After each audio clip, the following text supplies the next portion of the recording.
दिल्लीतील जंतर मंतरवर 36 ते 37 दिवस चाललेलं आंदोलन संपवून सध्या अभिजित दिपके हे छत्रपती संभाजीनगरला म्हणजे आपल्या घरी परतलेत. आणि घरी परतताच दोन्ही शिवसेनेचे नेते एकामागून एक दिपके यांच्या भेटीला जात असल्याने राजकीय वर्तुळात चर्चा सुरू झाली. दोन्ही शिवसेना दिपकेंच्या प्रेमात पडल्यात की काय, म्हणजे अगदी याचा राजकीय अर्थ काढायचा झाला तर दिपके यांना पक्षात सामील करून घेण्यासाठी आणि त्यांचं समर्थन मिळवून घेण्यासाठी दोन्ही शिवसेना प्रयत्नशील झाल्यात का?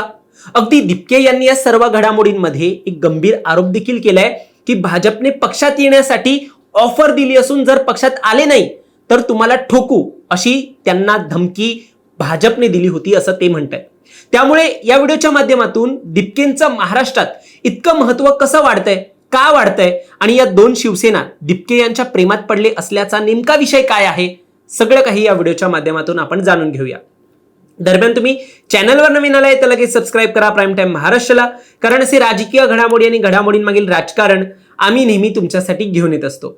माझं नाव ओमकार साळवी आणि या विषयाला आपण सुरुवातीपासून सुरू करूया. तर सर्वात आधी अभिजित दिपके कोण आहेत, त्यांची महाराष्ट्रातील पार्श्वभूमी काय आहे ते समजून घेऊया. अभिजित दिपके हे हिंगोली जिल्ह्यातील संतूक पिंपरीचे आहेत. वडिलांच्या नोकरीमुळे त्यांचं शिक्षण आणि वास्तव्य हे छत्रपती संभाजीनगरमध्ये झालं. त्यात त्यांनी पत्रकारितेची पदवी घेतली आणि नंतर अमेरिकेतील बोस्टन युनिव्हर्सिटीमध्ये पब्लिक रिलेशन्सची पदव्युत्तर पदवी पूर्ण केली. मे 2026 मध्ये सुप्रीम कोर्टाच्या एका न्यायाधीशांनी तरुणांना कॉक्रोच म्हटलं होतं. त्यावर प्रतिक्रिया म्हणून अभिजित दिपके यांनी अमेरिकेमधूनच कॉक्रोच जनता पार्टी नावाची व्यंगात्मक एक चळवळ सुरू केली. ही चळवळ सोशल मीडियावर एवढी वेगाने वाढली की आता त्याच चळवळीच्या माध्यमातून धर्मेंद्र प्रधान यांना कसा राजीनामा द्यावा लागलाय हे आपण सर्वांनीच पाहिलंय. सध्या दिपके यांचं सरकार विरुद्धचं आक्रमक आंदोलन थांबलं असलं तरी आत्महत्या केलेल्या विद्यार्थ्यांच्या कुटुंबियांना नुकसान भरपाई आणि आंदोलकांवरील FIR मागे घेण्याबाबत आश्वासन मिळालं कीच पूर्णतः आंदोलन मागे घेण्यात येणार आहे. म्हणजे अंशतः हे आंदोलन सुरू आहे असं आपण म्हणू शकतोय. अभिजित दिपके यांनी स्पष्ट सांगितलंय की ही फक्त सुरुवात आहे आणि परीक्षा सुधारण्यासाठी त्यांचा लढा सुरू राहील. आता येऊया आपल्या महत्त्वपूर्ण विषयावर. दिपके यांना जे पक्षाकडून ऑफर येत आहेत त्या नेमक्या कशा स्वरूपाच्या आहेत आणि यात राजकीय नेते कसे पुढाकार घेत आहेत हे आपण जाणून घेऊ. तर आंदोलन यशस्वी झाल्यानंतर अभिजित दिपके गुरुवारी म्हणजे 30 जुलैला छत्रपती संभाजीनगरला आपल्या बजाजनगर येथील घरी परतले. घरी परतताच समर्थकांची मोठी गर्दी जमली. त्यांच्या आई वडिलांनी माध्यमांशी बोलताना काही महत्वाची वक्तव्य केली. वडील भगवान दिपके म्हणाले की त्याने जे काम केलेले आहे ते खूप मोठं केलेलं आहे. त्याने राजसत्तेला टक्कर दिलेली आहे. हे सगळं करून तो सुखरूप घरी येतोय हे खूप महत्वाचं आहे. त्याला कामाबाबतीत खूप चांगल्या ऑफर आल्या होत्या पण त्याने स्वतःचे करिअर उद्ध्वस्त केल्यासारखं आहे. अभिजित दिपके हा अमेरिका सोडून आलाय. लोकांना साधा जॉब लागला तर कोणी सोडत नाही. आता माझे सर्वांनाच आवाहन आहे की अभिजितच्या पाठीमागे तुम्ही खंबीरपणे उभे राहा. या सगळ्यात आता राजकीय नेत्यांच्या भेटीगाठी देखील महत्वाच्या आहेत. आंदोलन यशस्वी होताच सामाजिक न्यायमंत्री तथा पालकमंत्री संजय शिरसाट यांनी दिपके यांच्या घरी जाऊन त्यांच्या आई वडिलांची भेट घेतली.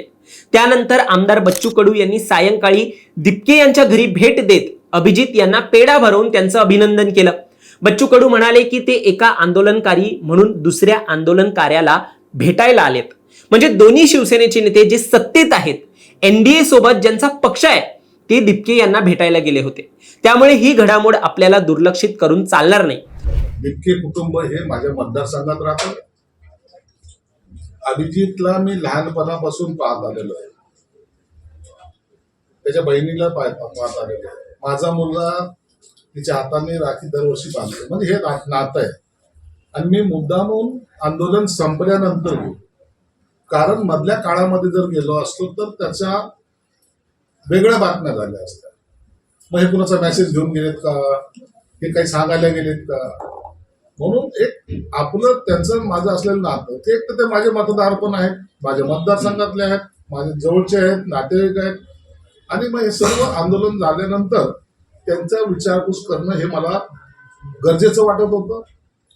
आपण त्यांना विचारलं पाहिजे होतं. ते माझ्या प्रत्येक कार्यक्रमामध्ये येतात, मी त्यांच्या प्रत्येक कार्यक्रमात जातो. अशा वेळेला गेलो नाही तर त्यांना सुद्धा बरं वाटणार नाही. मी काल गेलो. तुम्ही पाहिलं असेल दिपकेंनी सुद्धा हे सांगितलं की मला सगळ्याचे फोन येत होते, इव्हन भाजपचे सुद्धा फोन येत होते, पण तुमचा फोन आला नाही ही खंत माझी सुद्धा मनात होती. परंतु आज तुम्ही आल्यामुळं मला ते बरं वाटलं. हे दिपकेचे शब्द आहेत. म्हणून त्या कुटुंबाबद्दल असलेला आमचा प्रेमाचा जो काही संबंध आहे त्याचा आणि राजकारणाचा कुठेही संबंध नव्हता. यामध्ये एक गोष्ट आपल्याला लक्षात घेणं गरजेचं आहे. ठाकरेंची शिवसेना ही पहिल्या दिवसापासून दिपके यांच्या सोबतीत राहिलेली आहे. स्वतः उद्धव ठाकरे हे जंतर मंतरला पाठिंबा देण्यासाठी गेलं असल्याचं आपण पाहिलंय.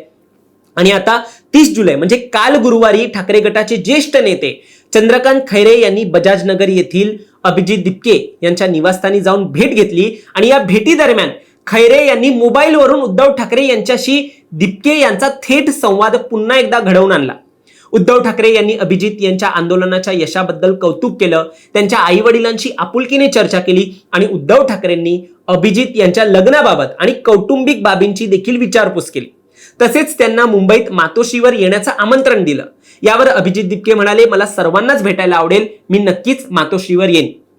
या भेटी दरम्यान दिपके यांच्या आई वडिलांनी चंद्रकांत खैरे यांच्या खासदारकीच्या कार्यकाळातील जुन्या आठवणींना देखील एक उजाळा दिला असल्याची माहिती मिळते. आता एकामागून एक दोन्ही शिवसेनेचे प्रमुख नेते अभिजित दिपके यांच्या भेटीला पोहोचत असल्याने राजकीय वर्तुळात दोन्ही शिवसेना दिपके यांच्या प्रेमात पडल्या आहेत अशी एक चर्चा सुरू झाली. आता हे प्रेम अर्थातच राजकीय अँगलने देखील पाहिलं जात आहे. आज दिपके हे महाराष्ट्रात आणि स्पेसिफिकली छत्रपती संभाजीनगर परिसरात वास्तव्याला आहेत.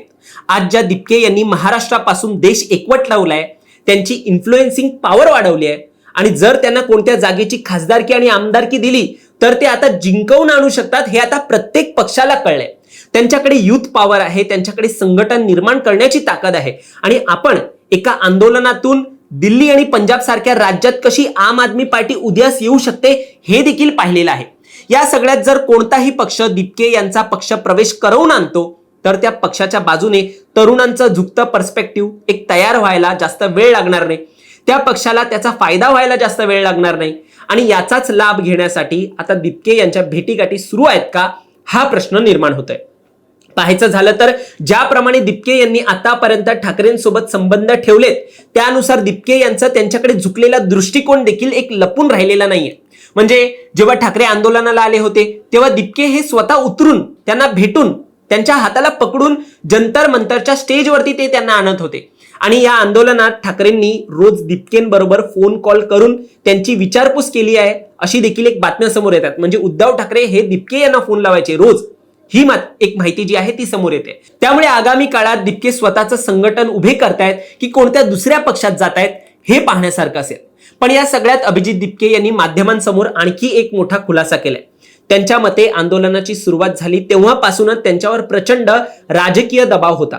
त्यांना आणि त्यांच्या कुटुंबियांना पद्धतशीरपणे लक्ष करण्यात आलं असल्याचा एक त्यांनी आरोप केलेला आहे. त्यांना भाजपमध्ये प्रवेश करण्याची ऑफर देण्यात आली होती आणि जर त्यांनी ऐकले नाही तर त्यांच्या आई वडिलांना गंभीर परिणामांना सामोरे जावे लागेल अशी धमकी देण्यात आली असल्याचा देखील आरोप हे स्वतः दिपके करतात. मात्र भाजपने हे सगळे आरोप फेटाळलेले आहेत. भाजपचे प्रवक्ते केशव उपाध्ये म्हणाले की हे पूर्णपणे खोटं आहे की भाजपमध्ये प्रवेश करायचा म्हणून धमक्या दिल्या गेल्या. भारतीय जनता पार्टीमध्ये प्रवेश करण्यासाठी कोणालाही धमक्या द्याव्या लागत नाही. चेहरा मिळाला, प्रसिद्धी मिळाली याचा उपयोग करून भाजपवर टीका करत असेल तर हे जनताही स्वीकारणार नाही असं उपाध्याय म्हणतात.